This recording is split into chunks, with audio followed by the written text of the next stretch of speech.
रहना ठीक नहीं है। यहाँ का राजा चौपट है, पूरा सब कुछ चौपट कर दिया राजा ने, सबकी मेमोरी डाउन हो गई है, ऐसी नगरी में रहना नहीं चाहिए, बेटा चलो यहाँ से। कहा ना गुरुजी, हानि क्या है, लाभ ही लाभ है, हर रोज बढ़िया बढ़िया सस्ते में माल खाएंगे। गुरुजी ने कहा बेटा ठीक है, नहीं मानते तुम यहीं रहो, अब मैं जा रहा हूं इस नगरी से दूर, क्योंकि अंधेर नगरी है। हाँ बेटा, कभी विपत्ति पड़ जाए तो मुझको याद कर लेना, क्योंकि जहां कोई हिसाब किताब नहीं होता वहां पर विपत्ति आती ही आती है। इसलिए मैं तो जा रहा हूं, जब भी कोई तकलीफ हो, कोई दुख दर्द हो तो मेरी याद कर लेना, मैं तुरंत प्रकट हो जाऊंगा। गुरुजी चल दिए। अब चेला राम बढ़िया बढ़िया माल खाता, सस्ते में, और हट्टा कट्टा हो गया 2-4 महीने में। एक व्यक्ति ने चोरी की, राजा ने आज्ञा दी इसको फांसी पे लगा दो। फांसी पे चढ़ाया तो फंदा मोटा था, आदमी बिल्कुल दुबला पतला था। फंदा ज्यादा मोटा, आदमी दुबला पतला, अब इसको कैसे लगाए, कैसे करे। राजा के पास गए, महाराज फंदा तो बहुत मोटा है, आदमी बिल्कुल दुबला पतला है, अब क्या किया जाए। राजा तो था ही ऐसा ही, चौपट राजा। उसने कहा अगर फंदा नहीं फंस रहा गले में, किसी मोटे से को देख लो, उसको फंसा दो, किसी मोटे को पकड़ के देख लो। अब ये तो बेहिसाब है, इसको कहते हैं बेहिसाब। और वो भगवान को कहता है कि भगवान ने बेहिसाब दिया। क्यों, भगवान कोई चौपट राजा है? भगवान की दुनिया कोई अंधेर नगरी है? जिसने पाप किया तो पतला था, फांसी नहीं लगी, क्या मोटे को फांसी लगा दो? फिर मोटा ढूंढा गया, कोई फांसी के लायक मोटा हो, तो ये चेला राम फंस गए। आ बच्चा, अब आया ऊंट पहाड़ के नीचे। जब फांसी की बात आई, पूछा कि मुझको फांसी क्यों लगाई जा रही? कहा इसलिए कि तू हट्टा कट्टा है, यही तेरा अपराध है, तू हट्टा कट्टा है। अब गुरुजी को याद किया, जो ही गुरुजी को याद किया, गुरुजी तुरंत प्रकट हो गए। बेटा क्या मुसीबत आ गई? कहा गुरुदेव वही हुआ जो आपने इशारा किया था, मुझको फांसी लग रही है, बचाओ। गुरुजी ने कहा कान में कुछ युक्ति बता दी। गुरुजी ने चेला के कान में एक युक्ति बता दी फांसी से बचने के लिए, कान में युक्ति बता दी। अब चेला कहने लगा नहीं गुरुजी, मैं आपकी बात नहीं मानूंगा, फांसी मुझको लगेगी। गुरुजी का नहीं, मैं तुमको फांसी नहीं लेने दूंगा, मैं गुरुजी हूं, मेरा अधिकार है फांसी का, मुझको फांसी लगनी चाहिए। चेला कहता नहीं, मुझको फांसी लगनी चाहिए, मैंने आपकी इतनी सेवा की है तो मुझको कोई फल नहीं मिलना चाहिए, मुझको फांसी लगनी चाहिए। गुरुजी ने कहा नहीं बेटा, मैंने बहुत तपस्या की, बहुत साधना की, दुनिया का बड़ा भला किया, इसलिए फांसी मुझको लगनी चाहिए। राजा के पास समाचार पहुंचा, महाराज वो तो फांसी के पीछे झगड़ा कर रहे हैं, मुझको लगे, मुझको लगे। राजा आए फांसी के स्थल पर, दोनों को झगड़ा करते देखा तो पूछा झगड़ा क्यों कर रहे हैं? गुरुजी ने कहा मैं झगड़ा इसलिए कर रहा हूं कि फांसी मुझको लगनी चाहिए। मेरा चेला कहता है फांसी मुझको लगनी चाहिए। कहा क्यों, ऐसा क्यों, तुम मरने पे क्यों उतारू हो रहे हो? कहते महाराज आपको नहीं पता, आज का दिन इतना भाग्यशाली है, आज के दिन तो वैकुंठ के दरवाजे खुले हैं।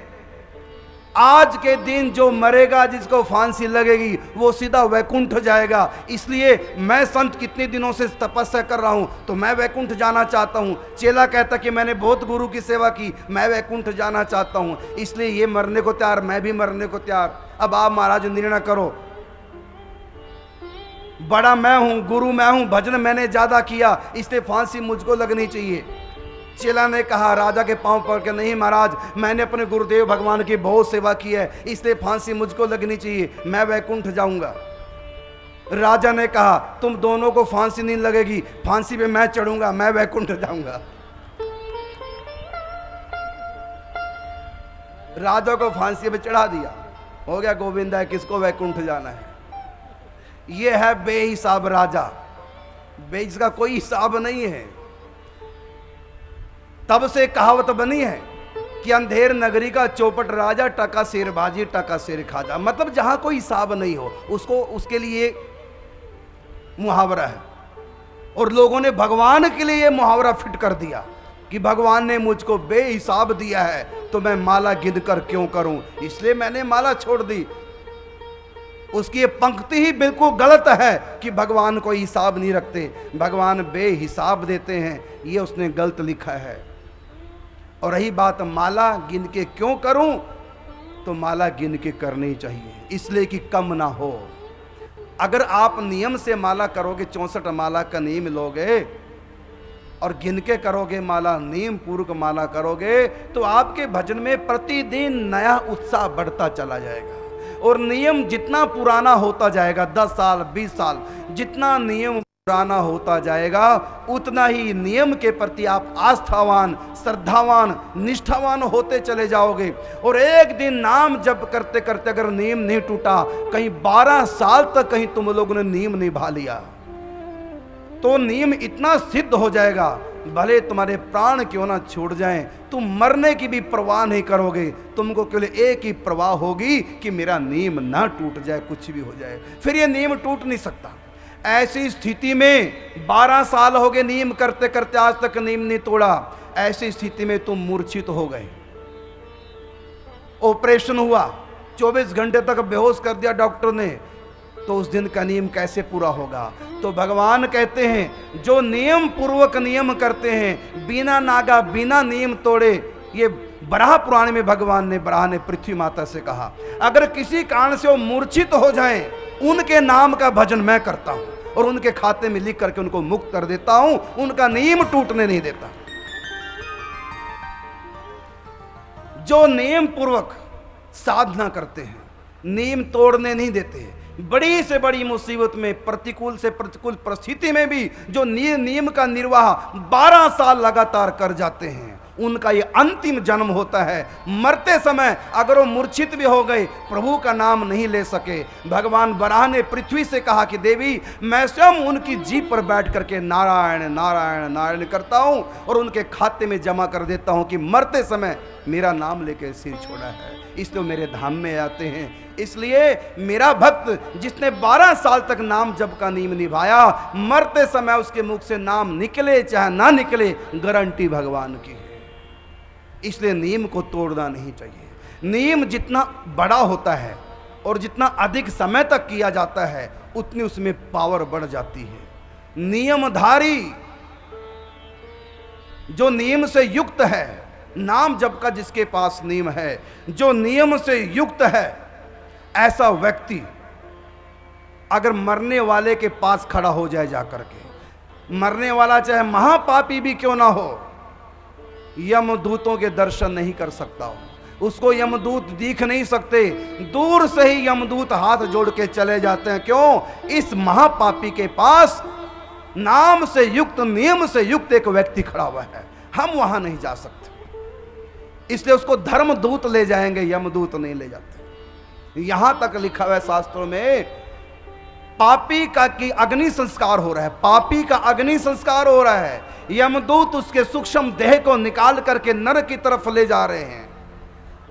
उसकी जलती हुई चिता को अगर नियमधारी ने, जो नित्य नियम करने वाला हो प्रभु का, ऐसे व्यक्ति ने उसकी जलती चिता को देख लिया, यहां तक लिखा दूर से उसकी चिता के धुएं को भी कहीं उठता देख लिया, इतने में यमदूत उस दिव्य आत्मा को छोड़ देते हैं, वो स्वर्ग चली जाती है। इतनी महिमा। आदि पुराण में भगवान श्री कृष्ण अर्जुन से कहते हैं, नाम युक्तान जनान दृष्टवा स्निग्धो भवति यो नरः। नाम युक्त, जो नियम से युक्त हैं, जो नाम जप का नित्य नेम करते हैं, जो कभी नेम नहीं तोड़ते हैं, नाम युक्तान जनान दृष्टवा स्निग्धो भवति यो नरः। जो नाम से युक्त हैं, नियम से जो युक्त हैं, उन भक्तों को देख करके अगर कोई व्यक्ति स्निग्ध हो जाए, प्रसन्न हो जाए और मेरे भगत के पीठ ठोके और कहे वाह शाबाश क्या बात है, बहुत बढ़िया, लगे रहो, बहुत अच्छा कर रहे हो, ऐसे मेरे भक्त का उत्साह बढ़ा दे, भजन करने वाले का उत्साह का वर्धन कर दे, तो उस भगत के साथ साथ उत्साह वर्धन करने वाले का भी मैं उद्धार कर देता हूं। नाम युक्तान जनान दृष्टवा स्निग्धो भवति यो नर स याति परमम स्थानम विष्णु नासा मोदता। वो भी मेरे उस परम स्थान को यम प्राप्यम न निवर्तन्ते तद्धाम परमम, जहां पर जाकर के जीव फिर इस माया में भटकने के लिए नहीं लौटता, वो भी मेरे उसी धाम को प्राप्त हो जाता है। भजन करने वाला जिस धाम को प्राप्त करेगा, भजन करने वाले का उत्साह वर्धन करने वाला भी उसी धाम को प्राप्त करेगा, बिना भजन किए ही। इसलिए अर्जुन से कहा तस्मान नामाने कौनते भजस्व दृढ़ मानसा। हे अर्जुन, इसलिए तू दृढ़ता से भजन कर, नीम टूटे ना। तस्मान नामाने कौनते भजस्व दृढ़ मानसा। नाम युक्तो प्रियो समाकम। भगवान श्री कृष्ण अर्जुन से कहते हैं जो नाम से युक्त हैं, जो नित्य नेम करते हैं, भजन करते हैं, नाम युक्त जो है प्रियो समाकम, वो मेरे प्रिय हैं। इसलिए नाम युक्तो भव अर्जुना। अंत में भगवान ने कहा अर्जुन से, इसलिए अर्जुन तुम नाम से युक्त हो जाओ। नाम युक्तो भव अर्जुना। अर्जुन को भगवान आज्ञा देते हैं नाम से युक्त हो जा। जो नियम तोड़ देते हैं, जो बीच बीच में नाम छोड़ देते हैं, नाम जो किया उसका फल तो मिलेगा ही, लेकिन वो नाम सिद्ध नहीं हो पाता। 12 साल तक अपने नियम को तोड़ो मत, कम से कम 12 साल। और मुझको पता, अगर तुम लोग 12 साल निभा गए, उसके बाद तो तुम तोड़ना भी चाहोगे तब भी नहीं टूटेगा। स्वयं ठाकुर जाके कहेंगे माला पकड़, नियम पूरा कर। एक अंग्रेज, रोनाल्ड निक्सन उसका नाम था, उसकी गुरु यशोदा माता, जो विश्वविद्यालय के, काशी विश्वविद्यालय के वाइस चांसलर थे, उसकी पत्नी थी यशोदा माता। सिद्ध थी, भगवान श्री कृष्ण के एक बार नहीं कई बार उसको साक्षात दर्शन हुए थे। उसी के शिष्य थे रोनाल्ड निक्सन। कभी ये पायलट थे, इंग्लैंड के रहने वाले थे। कैम्ब्रिज विश्वविद्यालय में इन्होंने स्नातक परीक्षा पास की थी। जर्मन अधिकृत बेल्जियम पर जब आक्रमण किया इंग्लैंड की तरफ से, उस समय बम बरसी विमान के ये पायलट थे, कितनी बड़ी पोस्ट पे थे। और देखो बाद में सब कुछ त्याग करके इंडिया आ गए। यशोदा माता का संग मिला सिद्ध संत का, और उन्होंने प्रेम पाठशाला में प्रेम का पाठ पढ़ाया, श्री कृष्ण प्रेम का, और उनको नाम जप करने का नियम दिया, श्री कृष्ण की लीलाओं का चिंतन करने का नियम दिया। नियम तो टूटा नहीं। उत्तराखंड में जोगेश्वर धाम है, उसके पास ही न्यू वृंदावन नाम का एक आश्रम बनाया है यशोदा माता ने। वहीं पर यशोदा मां का शरीर छूटा था। जिस दिन यशोदा मां का शरीर छूटा, अग्नि संस्कार करके झरने के पास पहाड़ी की तलहटी में अग्नि संस्कार करके रोनाल्ड निक्सन जब अपने कुटिया में आए, रात भर नींद नहीं आई, रोते रहे गुरु की याद में, मां की याद में। सुबह सुबह नींद आई। वो सुबह सुबह का उसके भजन करने का समय था। नियम दिया था कि सुबह ब्रह्म मुहूर्त में उठ करके नाम जप और चिंतन करना है, ये गुरु ने नियम दिया था।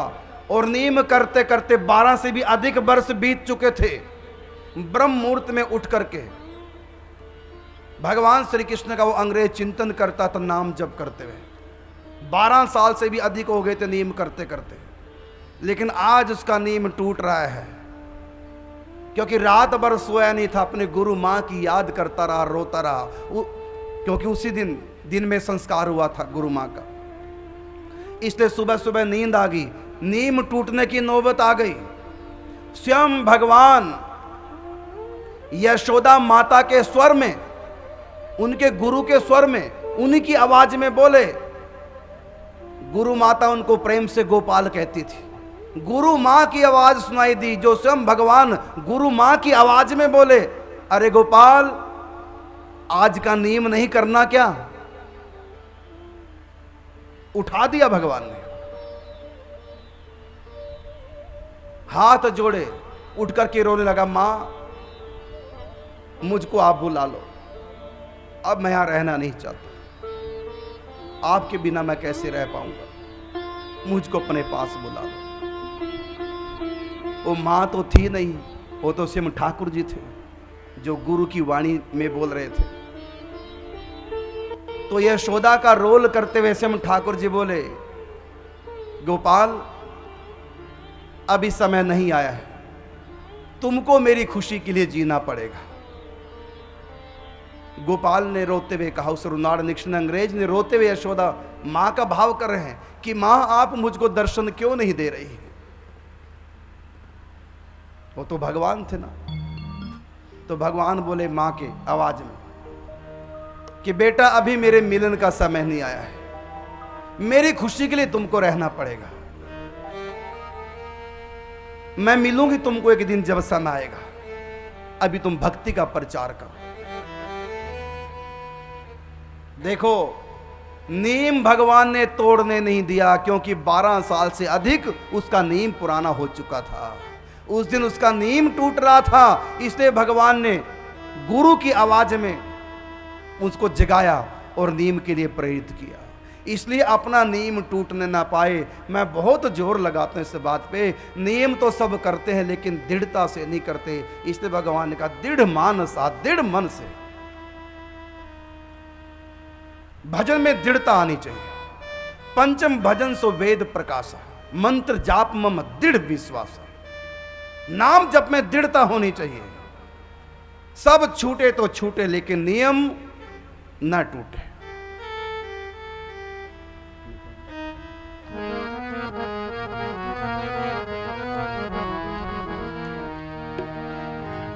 कर ले भजन तू, कर ले भजन,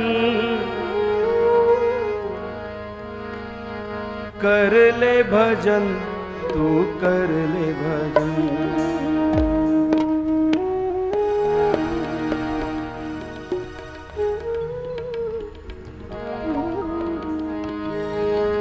कर ले भजन तू, कर ले भजन, हो के मगन तू कर ले भजन।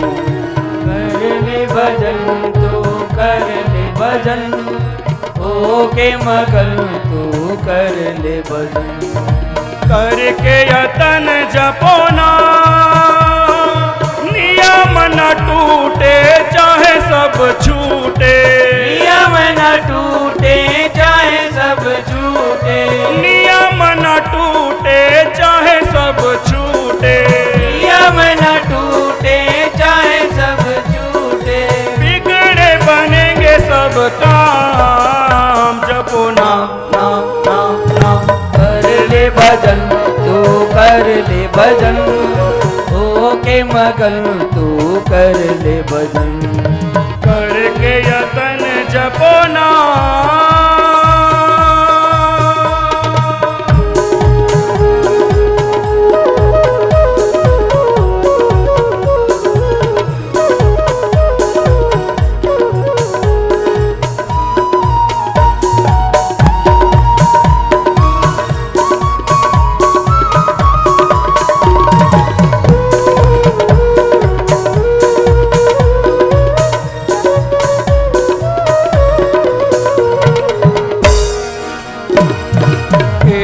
विश्वास को व्यर्थ न खो, एक विश्वास को व्यर्थ न खो। श्वास श्वास हरि नाम जपो, श्वास श्वास हरि नाम जपो। एक विश्वास को व्यर्थ न खो, श्वास श्वास हरि नाम जपो।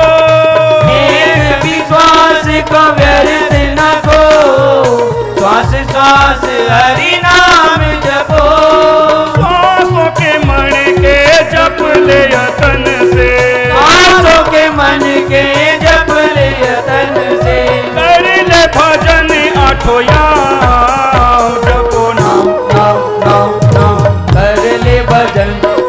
कर ले भजन, हो के मगन तू कर ले भजन, कर ले भजन तू कर ले भजन, हो के मगन तू कर ले भजन।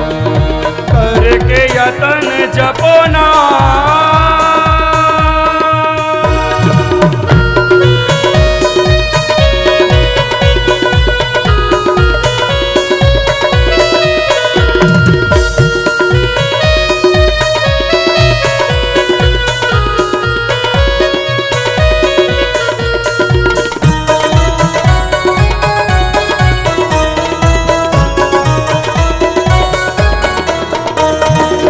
जगने की बेला में क्यों रहा है सो, जगने की बेला में क्यों रहा है सो, फूलों की जगह है अब काटना वो, फूलों की जगह अब काटे ना हो।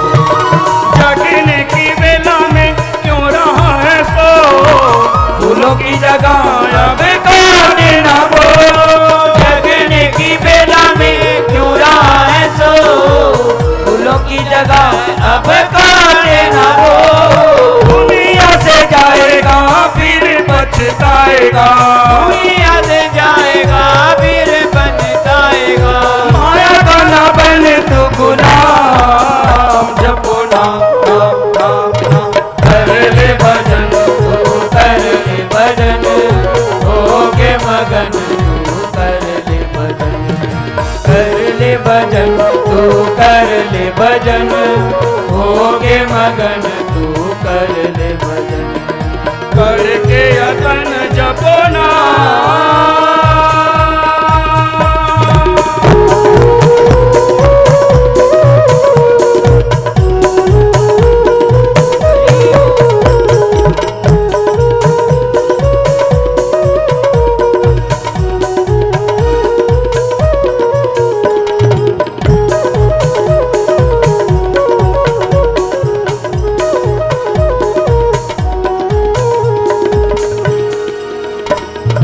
पिछले कर्म को तू अब राह ढो, पिछले कर्म को तू अब राढ़ो, हाय हाय करके तू अब राह रो, हाय हाय करके तू अब राढ़ो। पिछले कर्म को तू अब राह ढो, हाय हाय करके तू अब राह रो। पिछले कर्म को तू अब राढ़ो, हाय हाय करके तू अब राढ़ो। अब भी संभल जा ऐसा कुछ कर जा, अब भी संभल जा ऐसा कुछ कर जा। आत्मा को मिले विश्राम, जपो नाम नाम नाम नाम। कर ले भजन तू कर ले भजन, हो के मगन तू कर ले भजन, कर ले भजन तू कर ले भजन, हो के मगन तू कर ले भजन। करके यतन जपो नाम।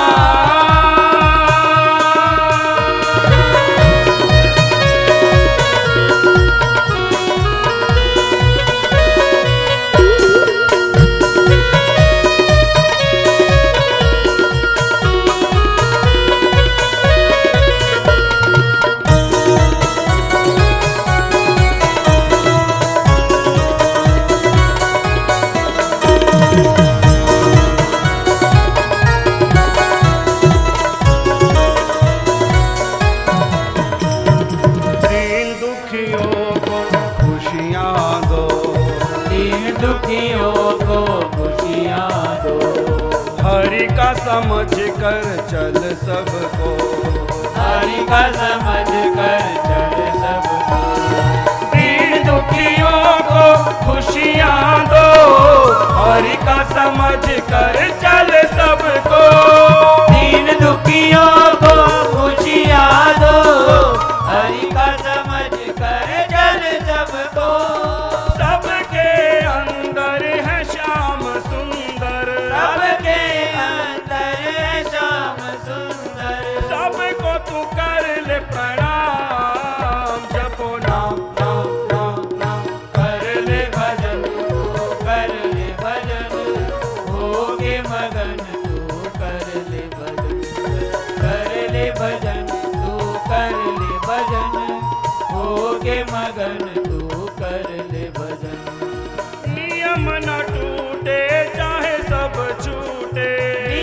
न टूटे चाहे सब छूटे, बिगड़े बनेंगे सब काम। जपो नाम नाम नाम नाम, कर ले भजन तू कर ले भजन, हो के मगन तू कर ले भजन, कर ले भजन तू कर ले भजन, हो के मगन तू कर ले भजन, तू कर ले भजन, तू कर ले भजन। नियम ना टूटे चाहे सब छूटे, क्योंकि आज तक ये देखा है पाने वाला खोता है, और जिंदगी को जो समझा जिंदगी से रोता है। दुनिया तो छूटेगी, आज नहीं तो कल, और जाते समय छोड़ते समय तुम्हारी आत्मा यही कहेगी। जब दुनिया छोड़ोगे तुम्हारी आत्मा से यही आवाज निकलेगी कि देख लिया दुनिया का सारा नजारा, और ना हम किसी के आज ना कोई हमारा। इसलिए 4 दिन पहले भी छूट जाए तो कौन सी आफत आ गई। जो मिल के ना छूटे वो भजन है, भगवान है। एक तू सच्चा, एक तेरा नाम सच्चा, इसके सिवा जो भी कुछ मिला सब छूटने के लिए। बचपना छूट गया, धीरे धीरे जवानी भी छूट रही है। परे मुझसे अब तो मेरी जवानी होती जाती है, जिसे समझा था अपनी वो भी बेगानी होती जाती है। इसलिए अगर कुछ नुकसान भी होता हो तो होने दो, लेकिन नियम ना टूटे। राजा हरिश्चंद्र ने नियम लिया था कि मैं झूठ नहीं बोलूंगा, सपने में भी झूठ नहीं बोलूंगा, यह नियम था। विश्वामित्र ने परीक्षा करी कि सपने में तो व्यक्ति के हाथ में नहीं होता, सपना तो कैसे भी आ सकता है। और हरिश्चंद्र महाराज कहते मैं सपने में भी झूठ नहीं बोलता, ऐसा कैसे हो सकता है। तो विश्वामित्र सपने में ही आ गए। राजा हरिश्चंद्र सो रहे थे, सपना देख रहे हैं, क्या विश्वामित्र जी आए। विश्वामित्र ने कहा राजन मैं कुछ दान लेने आया।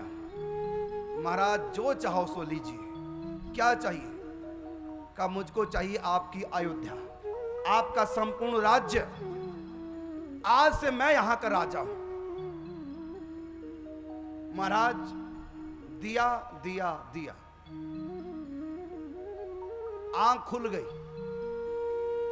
आंख खुली तो अपनी पत्नी को तारामती को कहा आज मैंने स्वप्न में देखा कि मैंने राज्य दान कर दिया ब्रह्म ऋषि विश्वामित्र जी के लिए।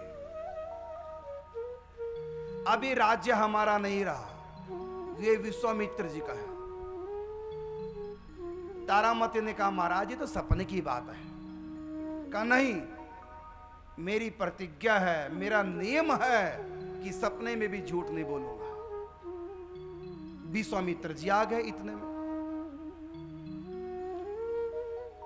जब विश्वामित्र आए तो राजा ने सपना सुनाया, महाराज स्वप्न में मैंने आपको राज्य दान किया है।